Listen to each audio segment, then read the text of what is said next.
Monsieur le Premier ministre, chef du gouvernement, Mesdames et Messieurs les membres du gouvernement, Messieurs les ministres membres du Comité des 10, Monsieur le commissaire aux affaires politiques, paix et sécurité de l'Union africaine, Mesdames et Messieurs les ambassadeurs, chefs de mission diplomatique, distingués invités, Mesdames, Messieurs, je voudrais avant tout propos exprimer ma profonde gratitude et celle du peuple congolais à mon frère, Dr Julius Maada-Bio, président de la République de Sierra Leone et coordonnateur de notre comité, pour l'honneur qu'il nous fait de réunir pour la deuxième fois dans notre pays cet organe dédié aux questions les plus brûlantes du moment et qui sont au cœur des préoccupations africaines. En effet, depuis 17 ans, l'Afrique s'efforce de faire entendre sa voix pour que soit réparée une injustice historique. Dans ce cadre, les initiatives n'ont pas manqué parce que notre continent œuvre pour une gouvernance mondiale plus inclusive, plus transparente et mieux adaptée aux réalités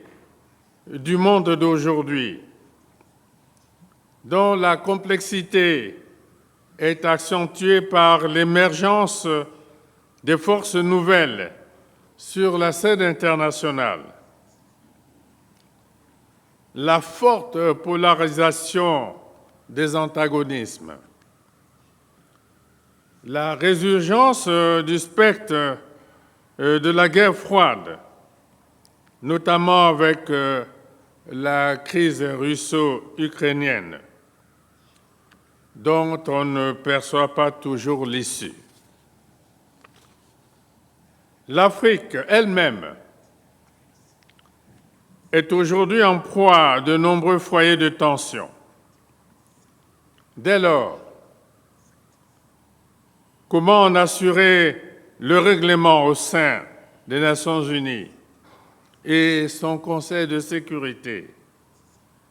si le continent n'est pas représenté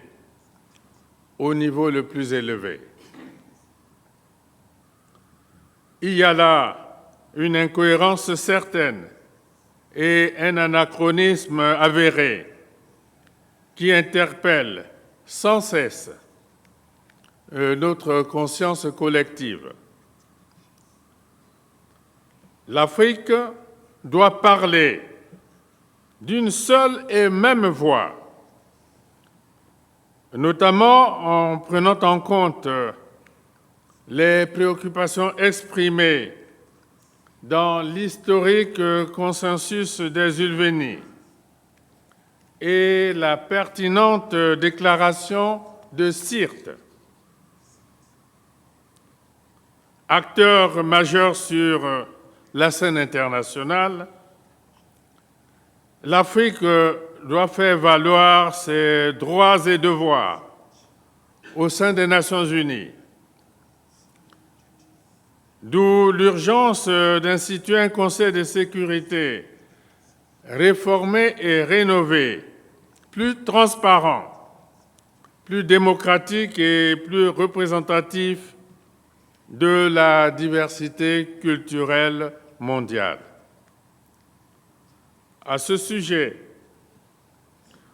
En lien avec la Convention des Nations Unies de 2005, cette revendication induit pour l'Afrique l'espoir de voir une ou deux langues authentiquement africaines faire leur entrée aux Nations Unies comme langue de travail. Aussi, je salue ici l'annonce faite récemment par le président Joe Biden d'œuvrer à l'attribution d'un siège permanent au continent africain. C'est également l'occasion de féliciter le président Julius Maada Bio, coordonnateur de notre comité, pour tous les efforts déployés en vue de conforter la position commune africaine sur cette importante préoccupation. Tout en souhaitant plein succès aux présentes assises, je déclare ouverts les travaux de la 10e réunion ministérielle du comité des 10 chefs d'État et de gouvernement de l'Union africaine sur la réforme du Conseil de sécurité des Nations unies. Je vous remercie.